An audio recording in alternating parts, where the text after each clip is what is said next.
Okay, it's a bit early in the morning here, but never mind. I thought I'd make a video about how I would have completed the documentation for this website. And the first thing I'd put is my name. You'd be surprised the number of people don't put their name. And if this gets printed out to get moderated, that's a real pain in the neck. Anyhow, let's go down here to planning development. Use Trello. So I've done a very basic Trello.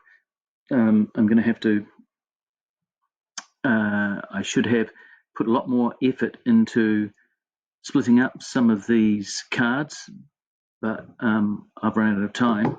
You should. Instead of just say build and landing page, what? You're going to do the layout first and then do the heading, then do the Netbar, etc., etc. Anyhow, initial wireframe design. So I've got my 3 options. I've written some comments about them. I've come to conclusions that I was going to use option 2. So you must, we want to be aiming for excellence. So you want 3 layouts, and you want conclusion to say which one you're going to choose and why.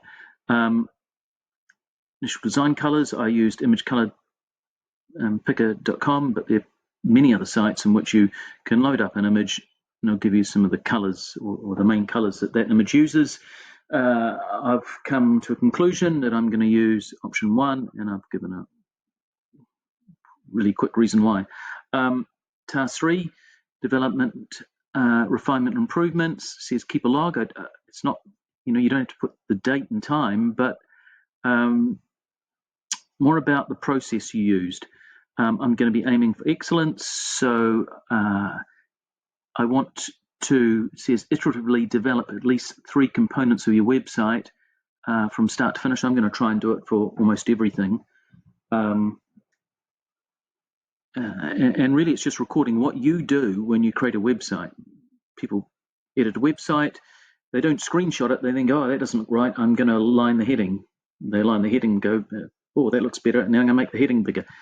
You should be documenting what you're doing. Anyhow, I'm going to create a basic file folder on my PC, first name, last name, website. I'm going to have an images folder. And I'm going to create a basic HTML and CSS files, and here they are here. Things to note is I'm going to use task2 index.html as my base because it already had the language equals en, it already had a title, it had the char set and all these meta keywords already filled out.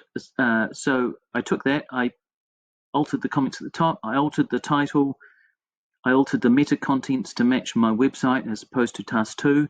I added the viewport and the style sheet from W3 CSS. There are links there if you can't find it. And in the body, I had a header section with a class setting. We're setting the height to be 94% of the visible height of the screen. And I've called it H93.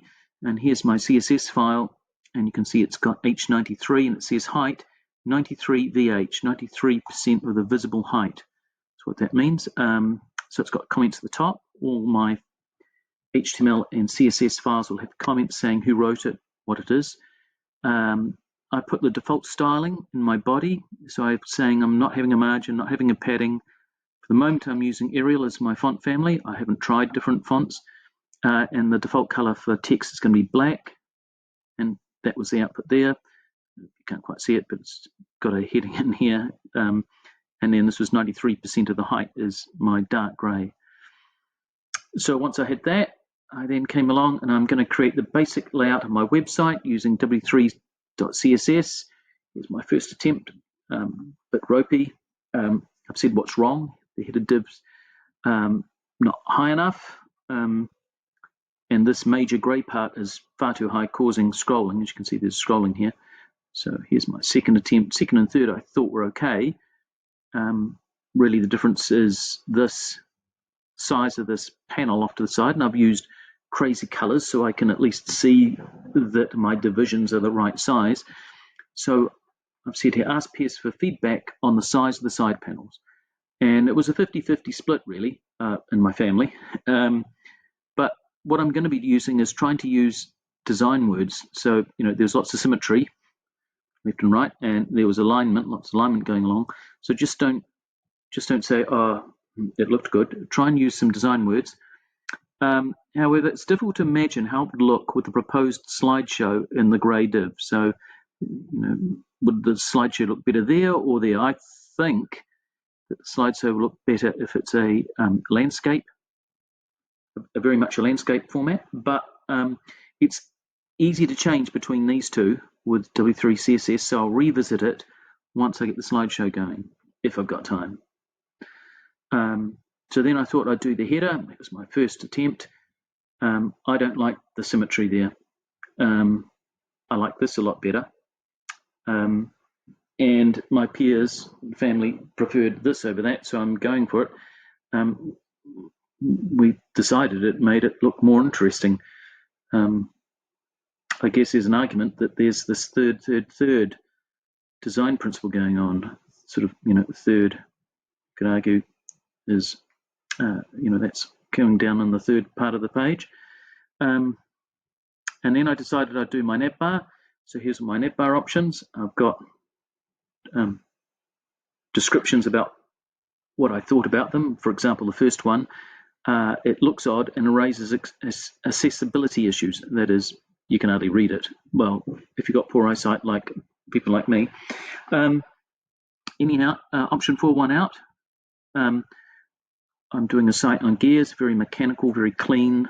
It's not an organic site. So I thought that would look better. And then I decided to work on my background colors. So it's my first attempt, second and third. I liked the line.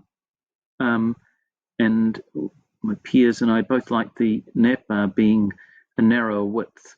Helps with the symmetry, this panel being like a padding, if you like. Then I decided to add this slideshow. My first, second, and third slide. I just copied the code. So in my files, I've said I've copied the code. So the only thing we could say was that there was no transition from one slide to another. So some of my peers wanted to see a transition between the slides, but I'm running out of time and will only revisit this if I have time. That is, I could fade this out before bringing that one in. And then I'd go on, when I get around to it, to do all these other pages in the same way. And then we'd be on to implications. Remember, you must describe for achieved. And in fact, I'm going to end this here and do implications as another video.